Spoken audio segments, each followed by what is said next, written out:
Ever wonder about your spiritual connection and practice? Do you feel it deep within you? We all have those moments of profound connection where we feel our spirits vibrantly alive, pulsing with the rhythm of the universe. It's as if a veil has been lifted and we suddenly glimpse the divine, feeling a sense of unity with all that is around us. But just as we start to get comfortable in that space, something shifts. The veil drops back down, and that sense of connection feels like it slipped through our fingers. We find ourselves wondering, what happened? Where did that feeling go? It's as if one moment we're soaring high, and the next, we're plummeting back to the mundane reality of our everyday lives. As we navigate the ebb and flow of our spiritual journey, it's not uncommon to experience these fluctuations. One day, we're on top of the world, feeling the divine energy coursing through us, and the next, we're questioning if we ever truly felt it at all. It's a bit like trying to hold water in our hands. Just as we think we've got a solid grasp, it starts to trickle away. Perhaps it's the distractions of life that interfere. The constant hustle and bustle, the never-ending to-do lists, the demands and obligations, they all vie for our attention, pulling us away from our spiritual practices. They create static noise that drowns out the delicate whisper of our inner spirit. It's a challenge, no doubt. Balancing the demands of our physical existence with the yearnings of our spiritual self is no easy task. But it's important to remember that these moments of disconnect are not a reflection of failure. They're a part of the journey, a reminder that growth often comes with discomfort.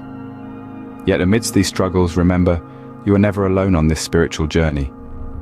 Even in those moments of doubt and disconnect, there is something larger at play, a cosmic tapestry that weaves us all together. So even when you feel lost, remember, you're always connected, always part of something greater. Imagine a person, let's call him John. John was once deeply connected to his spiritual practice, but then life happened. John's story is not uncommon. He sought solace and found purpose in his spiritual practice. He felt a profound connection to something larger than himself, something that filled him with peace and understanding. But as time went on, John's life started to get busier. His work demanded more of his time. His family needed his attention. Other responsibilities began to pile up. And slowly, his spiritual practice started to take a back seat. It wasn't a conscious decision. It was a gradual process, like a candle slowly being snuffed out by the wind. His daily meditations became less frequent. His time spent in reflection and contemplation dwindled.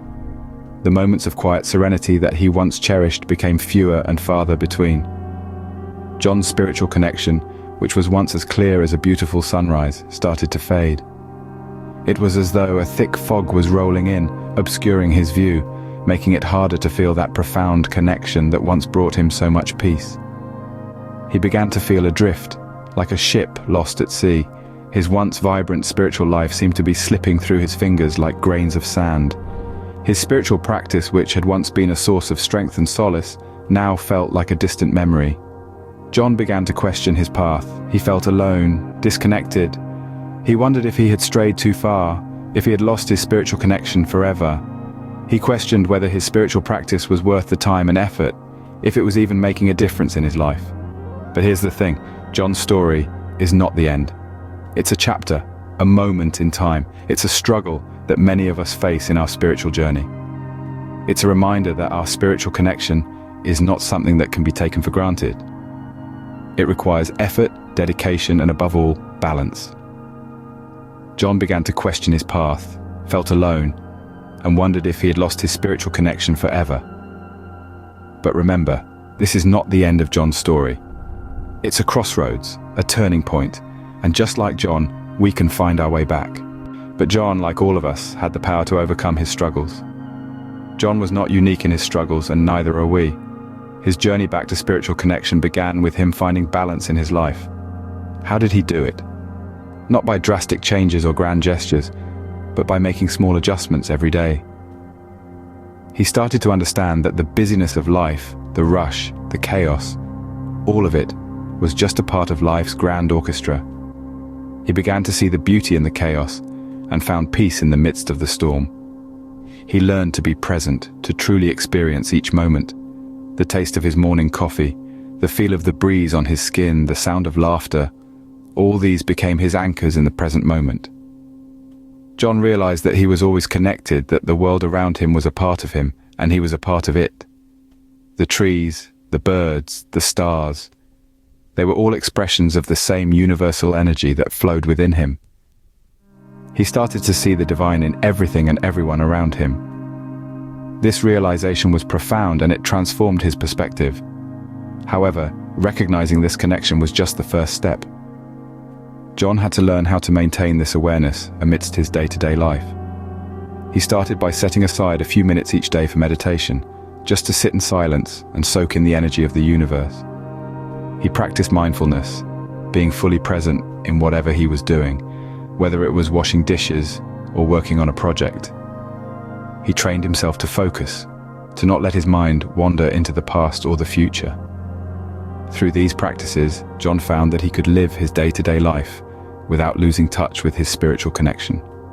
The more he practiced, the stronger his connection became. He found that he could tap into this energy at any time, that it was always there, just waiting to be acknowledged. John realized he was never truly alone. His spiritual connection was always there, waiting for him to rediscover it. John's story is not unique. Many of us feel disconnected at times, question our path, and feel alone. But let's take a moment to reflect on what we've discussed so far. We've talked about the ebb and flow of our spiritual practice, how sometimes we are deeply connected, and other times we feel like we've lost our way. Life, with its never-ending series of events, can often seem to get in the way of our spiritual practice. We've all been there, haven't we? That feeling of being alone, adrift on a vast sea, questioning our path, our purpose. But remember, that's just a feeling, not reality. Feelings come and go, but the truth remains constant. And the truth is, you are never alone. You are part of a vast, interconnected web of life, energy, and consciousness. Your existence is not an isolated event, but a part of the grand cosmic dance. Balance is key. It's about finding that sweet spot between our spiritual practice and our day-to-day lives. It's not about escaping the world, but learning to be fully present in it. It's about recognizing the sacred in the mundane, the divine in the everyday. Presence is another important aspect. Being fully present means being aware of the here and now, not lost in thoughts of the past or worries about the future. It means witnessing life as it unfolds, moment by moment. It's in this presence that we realize our constant connection to the universe. And that's the essence of it all. Despite the ups and downs, the trials and tribulations, you are always connected. You are a part of everything, and everything is a part of you. You are a spark of the divine, a ripple in the cosmic ocean. You are never alone. So next time you feel disconnected or question your path, remember this.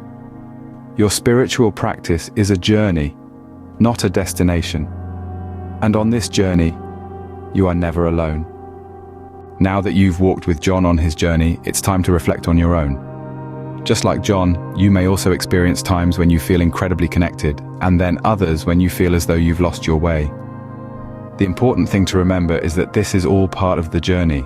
It's normal to have periods of disconnect, but it's how we respond to these periods that truly matters. Think about the ways you can maintain your spiritual connection. Maybe it's through meditation, yoga, prayer, or simply spending time in nature. Find what works for you and make it a non-negotiable part of your day. This doesn't mean you have to spend hours each day in deep meditation. Even just a few minutes can make a significant difference. Balancing your spiritual practice with your day-to-day life can seem like a daunting task, but it's a lot easier than you may think. It's all about finding a routine that works for you and sticking to it. Don't be too hard on yourself if you miss a day or two. The most important thing is to pick yourself up and get back on track. Remember, being present is a key aspect of maintaining your spiritual connection. This means not only being present during your spiritual practice, but also in your everyday life. Take time to appreciate the world around you. Listen to the birds singing, feel the wind against your skin, smell the fresh air after a rain shower. These simple acts of mindfulness can help you feel more connected and grounded. Finally, recognize that you are always connected, even when it doesn't feel like it. You are part of a vast, infinite universe, and you are never truly alone. Remember, you are never truly alone on this path. If you found this video helpful, please like, subscribe, and share it with others on their spiritual journey.